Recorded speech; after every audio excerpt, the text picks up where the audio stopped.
ತಮ್ಗೆಲ್ಲರಿಗೂ ನನ್ನ ನಮಸ್ಕಾರಗಳು. ಜೈ ಭೀಮ್, ಜೈ ಭೀಮ್, ಜೈ ಜೈ ಭೀಮ್.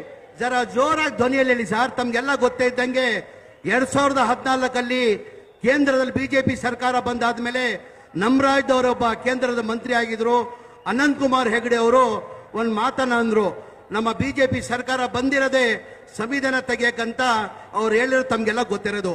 ಇವತ್ತು ಬಾಬಾ ಸಾಹೇಬ್ ಅಂಬೇಡ್ಕರ್ ಸಂವಿಧಾನ ಕೊಟ್ಟಿಲ್ಲ ಅಂದ್ರೆ ನೀವು ಅಲ್ಲಿ ಕೂರಕ್ಕಾಗ್ತಾ ಇಲ್ಲ, ನಾನು ಇಲ್ಲಿ ನಿಲ್ಲಕ್ಕಾಗ್ತಾ ಇಲ್ಲ. ಬಾಬಾ ಸಾಹೇಬ್ ಅಂಬೇಡ್ಕರ್ ಕೊಟ್ಟಿ ಸಂವಿಧಾನಕ್ಕೋಸ್ಕರ ನಾವೆಲ್ಲ ಇಲ್ಲಿ ಸೇರೋದು. ಹಾಗಾಗಿ ನಮ್ಮ ಕರ್ತವ್ಯ ಆಗ್ತಾ ತಾನೆ ಜೋರಾಗಿ ಜೈ ಭೀಮ್ ಹೇಳೋದು.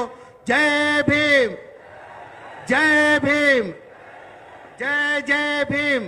ವೇದಿಕೆ ಮೇಲೆ ಆಸೀನಿರುವ ನಮ್ಮ ಪಕ್ಷದ ಮುಖಂಡರು, ಈ ರಾಜ್ಯದ ಮುಖ್ಯಮಂತ್ರಿಗಳಾದಂತ ಟಗರಾದಂತ ಮಾನ್ಯ ಸಿದ್ದರಾಮಯ್ಯ ಅವರೇ, ಉಪಮುಖ್ಯಮಂತ್ರಿಗಳಾದಂತ ಕೆಪಿಸಿಸಿ ಅಧ್ಯಕ್ಷರಾದಂತ ಮಾನ್ಯ DK ಶಿವಕುಮಾರ್ ಸಾಹೇಬ್ರೆ, ನಮ್ಮ ಕರ್ನಾಟಕ AICC ಇನ್ಚಾರ್ಜ್ ಸೆಕ್ರೆಟರಿ ಆದಂತ ಸುರ್ಜೇವಾಲಾ ಸಾಹೇಬ್ರೆ, ವೇದಿಕೆ ಮೇಲೆ ಆಸೀನಿರುವ ಎಲ್ಲ ನಮ್ಮ ಪಕ್ಷದ ಮುಖಂಡರೇ, ಇಲ್ಲಿದ್ದಂತ ಎಲ್ಲ ಆತ್ಮೇರೆ, ಇವತ್ತು ಜನ ಕಲ್ಯಾಣ ಬೃಹತ್ ಸಮಾವೇಶನ ಹಾಸನ್ ಜಿಲ್ಲೆಯಲ್ಲಿ ನಾವು ಹಮ್ಮಿಕೊಂಡಿದ್ದೀವಿ.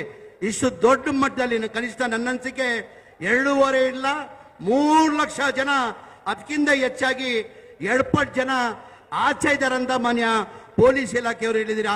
ತಾವೆಲ್ಲ ಇಷ್ಟು ದೊಡ್ಡ ಮಟ್ಟದಲ್ಲಿ ಬಂದಿರೋದು, ಎಲ್ಲ 6 ಜಿಲ್ಲೆ ಬಂದಿರೋದು ಇಷ್ಟು ದೊಡ್ಡ ಮಟ್ಟದಲ್ಲಿ ಎಲ್ಲ ಜನಗಳಿಗೆ ನನ್ನ ಕೈ ಜೋಡಿಸಿ ಪಾದಕ್ಕೆ ನಮಸ್ಕಾರನ ಮಾಡ್ತೀನಿ. ತಮ್ಗೆಲ್ಲ ಗೊತ್ತೇ ಇದ್ದಂಗೆ ನನ್ನ ಅನಿಸಿಕೆ ಈ ಜನಸಾಗರ ನಾನು 2022 ಕೊನೆಯಲ್ಲಿ ಸಿದ್ದರಾಮಯ್ಯ ಉತ್ಸವ ಆದ್ಮೇಲೆ ಇಲ್ಲೇ ನಾನು ನೋಡಿದ್ದು ಜನ ಅಂತ ಹೇಳಕ್ ಬಯಸ್ತಾ ಇದ್ದೀನಿ.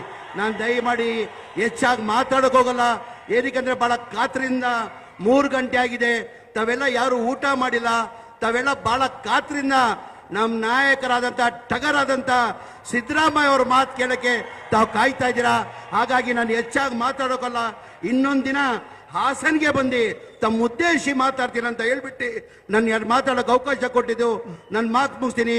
ಜೈ ಹಿಂದ್, ಜೈ ಕರ್ನಾಟಕ, ಜೈ ಕಾಂಗ್ರೆಸ್.